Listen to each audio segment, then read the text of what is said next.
¿Por qué un Dios que se dice amor, compasión y plenitud absoluta, pediría algo tan violento como sangre?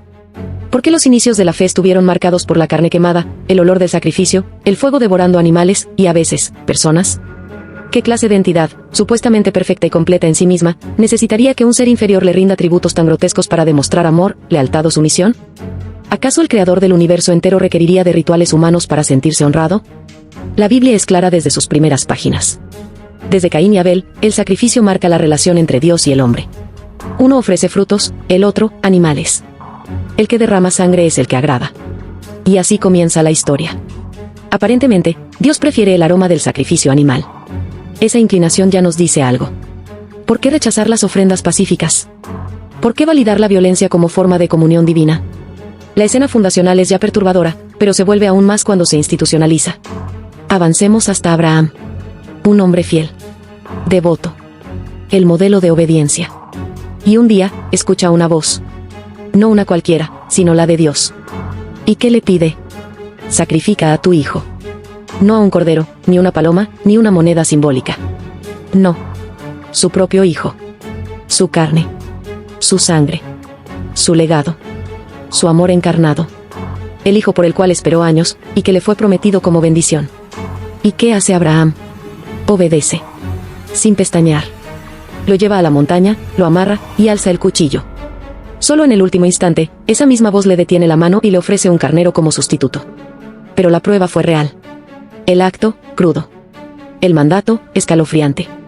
Hoy, si alguien dijera que oyó a Dios ordenarle matar a su hijo, lo encerraríamos por demencia.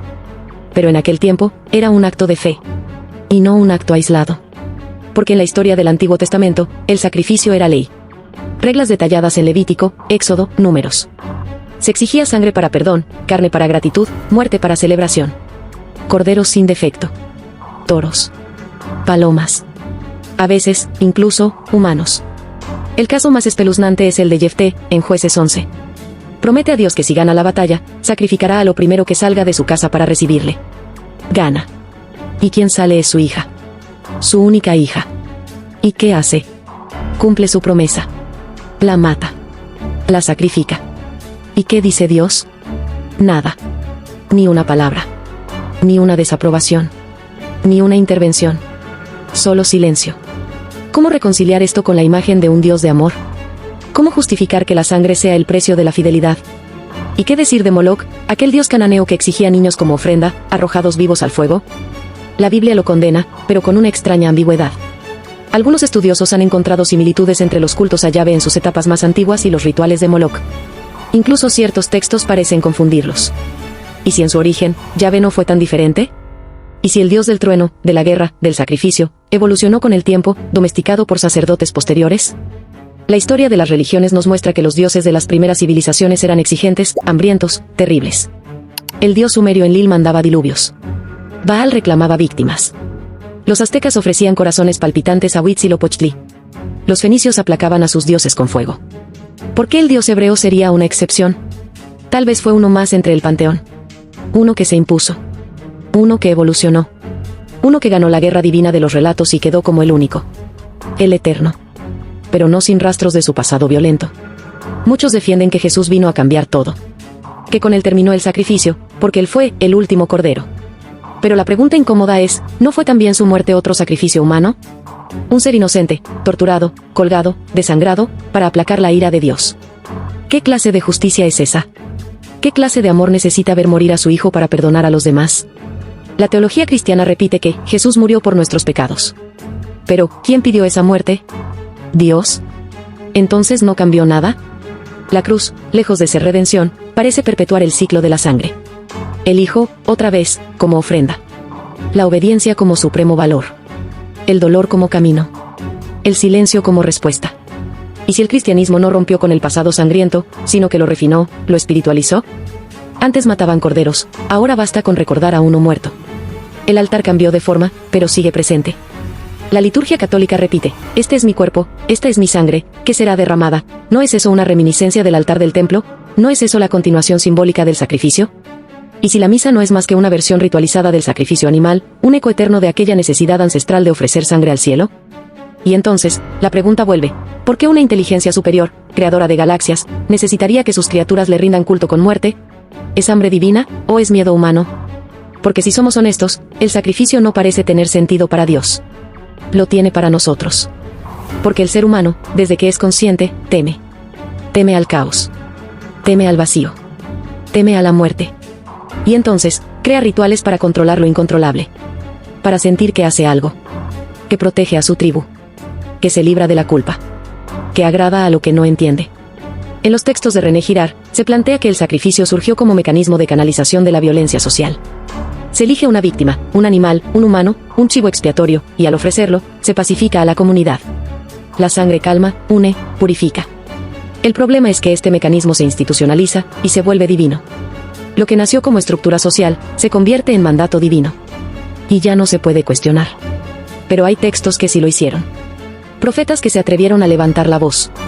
Isaías, Oseas, Miqueas. Todos ellos dijeron, en algún momento, que Dios no quería sacrificios, sino justicia. No sangre, sino misericordia. No muerte, sino rectitud.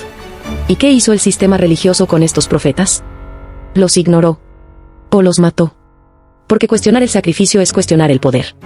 Y la religión organizada, en muchas épocas, fue más estructura de poder que camino espiritual. Incluso hoy, en muchas iglesias modernas, la idea del sacrificio está presente.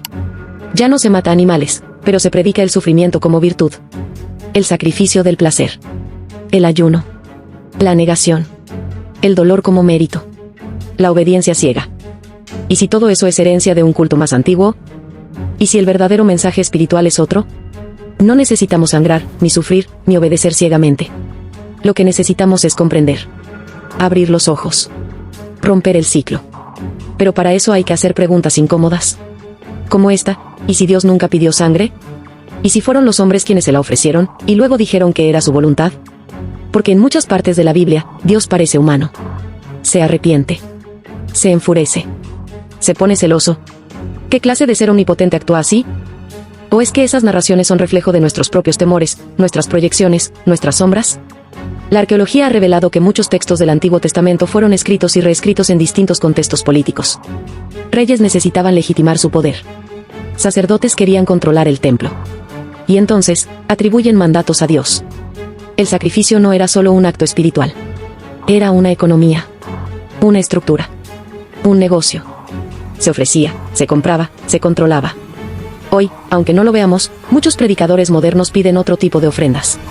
No corderos, sino dinero. No sangre, sino votos. No humo, sino obediencia. El sacrificio ha mutado, pero sigue vivo. Y lo que está detrás es la misma lógica, dar algo a cambio de protección. De salvación. De sentido. Pero si Dios es perfecto, ¿por qué necesita algo de ti? ¿No es esa una contradicción? ¿Y si la adoración no es para Él, sino para ti? ¿Y si orar, ofrecer, cantar, no cambia a Dios, sino que te cambia a ti? Entonces todo el sistema se derrumba. Porque no necesitas mediadores. Ni rituales. Ni templos. Solo conciencia. El problema es que eso no conviene. Porque un ser humano consciente no es manipulable. No se arrodilla por miedo. No paga indulgencias. No se culpa por nacer. No cree que la muerte de otro le salva. Se hace responsable. Y ese es el verdadero despertar espiritual, cuando entiendes que no necesitas sacrificar nada para ser amado. Que no hay altar que valga más que tu propia vida vivida con verdad. Tal vez por eso los profetas fueron silenciados. Porque cuando dices que Dios no quiere sangre, rompes con siglos de tradición. Destruyes los cimientos del templo. Mueves la estructura. Y eso asusta. Porque es más fácil creer en un Dios que pide, que en uno que ya lo dio todo. Porque si no hay nada que ofrecer, entonces no hay deuda. Y si no hay deuda, entonces eres libre. Pero la libertad asusta más que el fuego. Más que el altar. Más que la muerte. Porque ser libre es ser responsable. Y muchos prefieren seguir sacrificando. Así, generación tras generación, seguimos repitiendo la historia. De formas nuevas, con lenguajes modernos, pero con el mismo fondo, dar algo para obtener algo. Como si Dios fuera un comerciante cósmico. Un juez exigente. Un rey cruel.